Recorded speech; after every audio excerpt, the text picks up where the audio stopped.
Good morning, everybody. KT here with Wines Images Photography. And today, what we're going to go ahead and go over is we're going to go over post-production.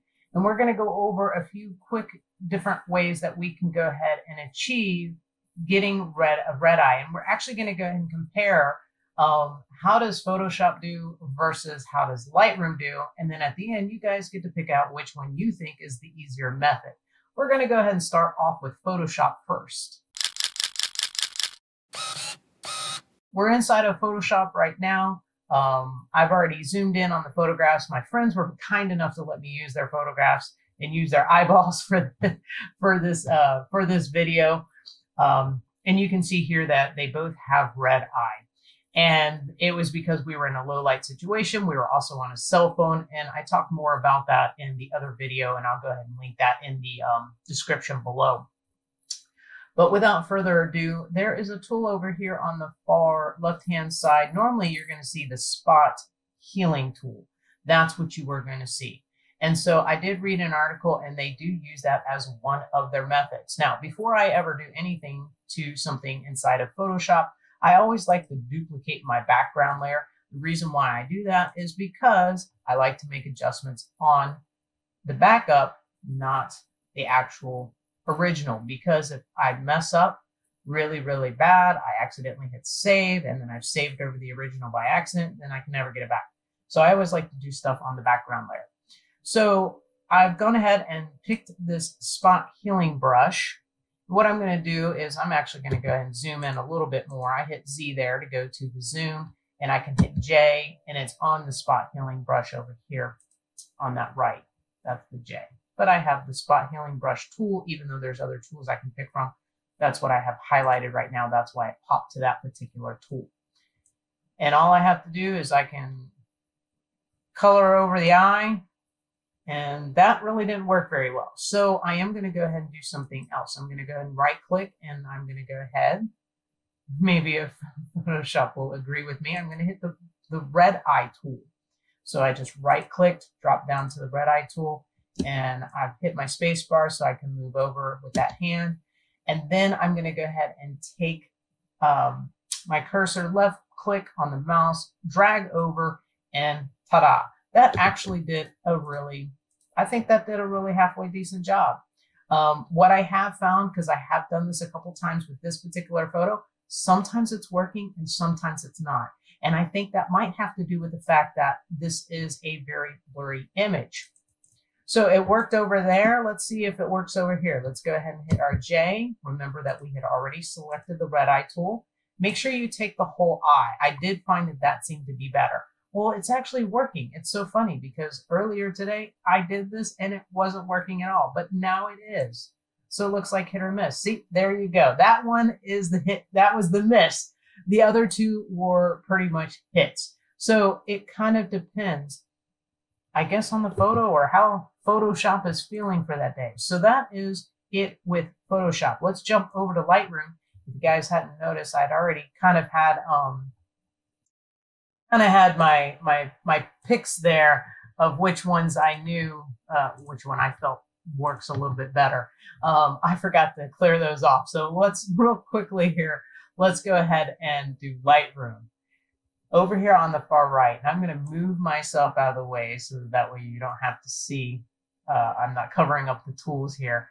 Over here on the far right hand side, you will see a red dot inside of a gray circle. When you click on that, that gives you the red eye tool, and it kind of looks like this.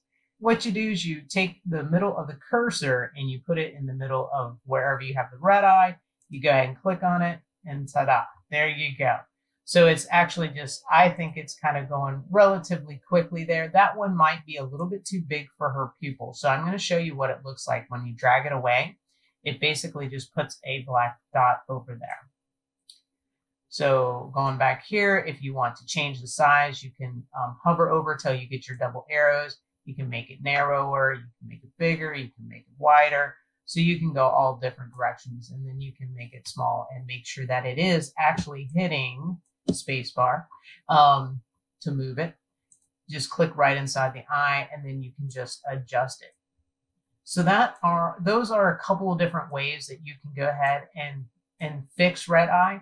Personally, I think that it does better in Lightroom than it does in Photoshop. I do have, if you want to know an old school method to fixing in Photoshop, if you really are just a Photoshop fanatic here, let's see here.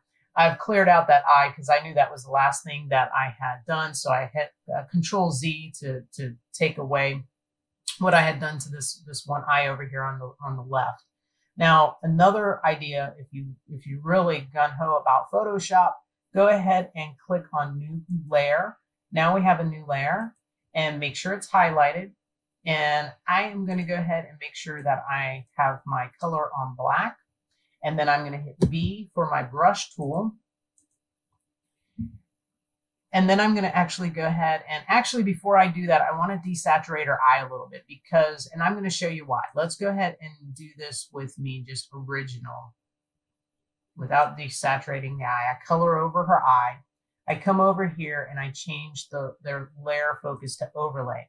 Now notice that you're getting that red cast coming through. I'm going to take that layer away. You see that you can see the red. So I'm going to click on this background copy. I'm going to come over here to where you have the three dots, right click and go down to Sponge Tool. When you click on Sponge Tool, up here on the top, it tells you your mode. Do you want to desaturate or saturate? Well, I want to desaturate because I want to take out all that red color. So I'm going to go ahead and just draw over it, left clicking with the mouse, and see, you can tell that I'm taking out that color and just kind of desaturating it so that way that red is not so, you know, right there, bang, right in your face, right? You can change your flow of how much that's the pressure. Think of like if you were actually painting, how much pressure you would be putting with the brush. That's exactly what we're doing here. Now I'm going to go ahead and turn on that layer.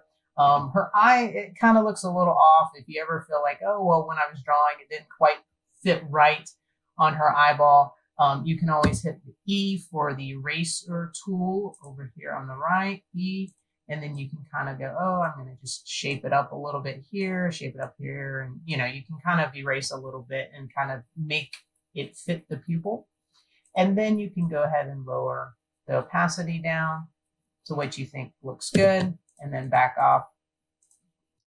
And you can see if you like the image or not. And I think that does a pretty good job, but you can tell that there was a little bit, I mean, it's not 100%. It's not, I didn't spend a lot of time with it, but you kind of get the idea that you can kind of play with it. Actually, I was on the wrong layer. Oops. No wonder why didn't seem like it changed overly great there. All right, there we go. Now I've gone ahead and I changed the opacity on the correct layer. I was like, well, wow, that really did a bad job. It normally does a little bit better when I do that. So anyways, hey, that's how you learn, right? Always make sure you're on the right layer that you're trying to fix. Right there, I've gone ahead and I'm on the pupil layer, and you can tell, like, I can take it all the way away. I can pull it up a little bit. And I feel like maybe right there around 60 is about right. And then I'm going to back down a little bit, back away. And from far away, I mean, as long as you're not printing up to like a huge size, right? If you're not printing up to a huge size, then that would be absolutely fine.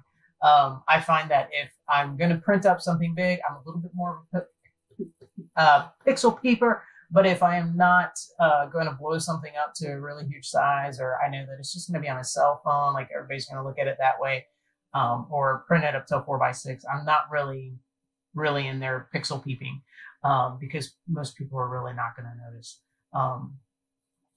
notice, you know, down to the pixel. Okay, and plus we can't blow up stuff on a 4x6 print, so it would be really super small. So also kind of keep that in mind when you're editing, and how much time do you really want to spend on something. I mean, if it's huge, spend some time. If not, go small. But I think in reality, we really honestly figured out that Lightroom was a lot more quicker and was the better method over Photoshop. If you guys found value in this, make sure that you guys go ahead and hit that like, subscribe button for me. And then make sure you hit those notification bells so that way you guys get updated, because a new episode comes out every Tuesday at 10 o'clock in the morning. And you know what? Thank you for tuning in, and I will see you later, alligator.